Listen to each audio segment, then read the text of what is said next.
To another edition of Nasdaq Spotlight live here at the Microsoft Ignite conference. We are continuing our conversations with Peter Alexander, CMO of Checkpoint Software. Peter, thank you so much for joining us. Thanks for the invite.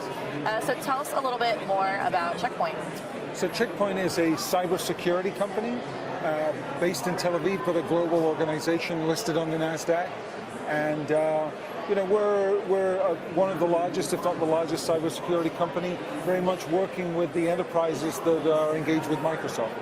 Yeah, tell me a little bit more about the Microsoft partnership that you have, as well as what you're doing here at the conference this week. A lot of the work we're actually doing with Microsoft is actually about Azure, because we've worked with Microsoft for a long time in the enterprise, around general enterprise security, data center security, and so on. But now with the cloud, and with Microsoft being such a major part of the cloud with Azure, there are real issues around security and what security means in a cloud context. A lot of the breaches in data and loss of customer data you read about in the news are all because people understand the cloud is completely secure. That's not completely the case. There's a lot of shared responsibility. That's where Checkpoint comes in. And are there any projects that you're working on right now that you guys are most excited by?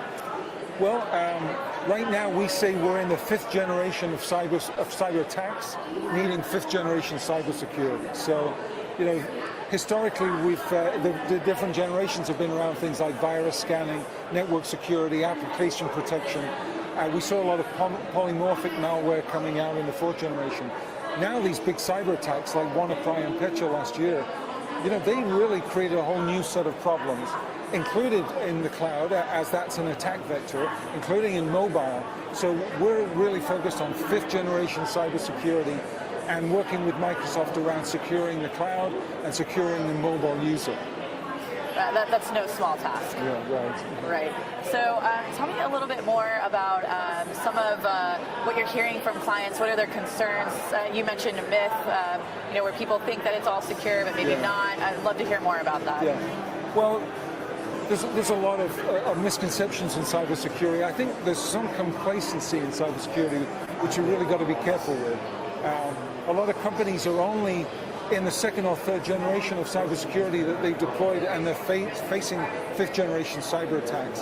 And so we're spending a lot of time educating enterprises, the kind of companies you see at an event like this, around how they really need to step it up and look at cloud and mobile security, in addition to really fortifying their enterprise security and making sure that they're not being complacent.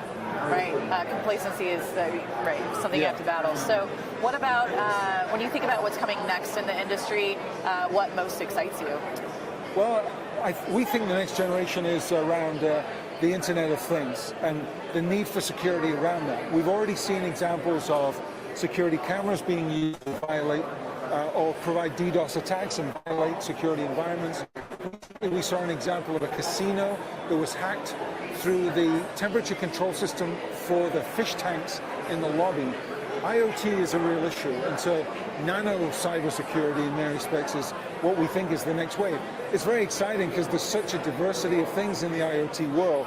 Right. We experiment with drones and things like that, because nano security around drones, for example, is a real issue. What if you could take those over remotely? Could be a problem. So it's pretty exciting, but it's also an ominous task. It's also slightly terrifying. Yes. When you just mentioned hacking drones. Yeah. So let's shift gears just a little bit, head into our lightning round, a little lighter questions. So considering the work you do, what app can you absolutely not live without? Waze. Yeah. I think, Silicon Valley is where I live. Traffic is horrendous. Yeah. You have to know how to get around most efficiently. Waze is the way I do that. It was also an Israeli company originally, and the Israelis are very proud of the technology, and I'm seriously hooked on Waze. Well, I have to tell you, most of the people that we've been interviewing from the Bay Area have said the exact same thing. Exactly. So there's validation there for the company. What would you say is the coolest technology you have, or the most impressive technology you have in the office? In the office, also we've done some experimentation with drones around, how we can use those. In my case, from a marketing perspective, gives you interesting video perspective. but also from a security perspective and what that means. So I think drones are pretty cool. I think they're pretty cool too. And I'm glad to see that someone's watching out for them to make sure that they are also secure. So what do you like to do when you're not in the office? So during the summer I do triathlons, and during the winter I ski like a crazy person when I'm not traveling. Right, when you're not traveling. And as we wrap up here, Peter, tell me, what advice do you have for people who would like to get into cybersecurity or looking at you and how knowledgeable you are and thinking, I'd like to be one day where Peter is? Well, I think people getting into cybersecurity, there's a lot to learn, but there are a lot of mechanisms by which you can learn it. There's a lot of training available from companies like Checkpoint. And I think the main point is work with the leading companies in the industry.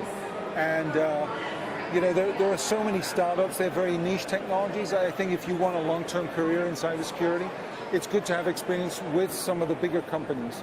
And Checkpoint is a good one. I couldn't agree more. Nasdaq listed. Peter, thank you so much for joining us. Thank you very much. And thank you all for watching. Stay tuned for more conversations coming from the Microsoft Ignite conference right here in Orlando, Florida.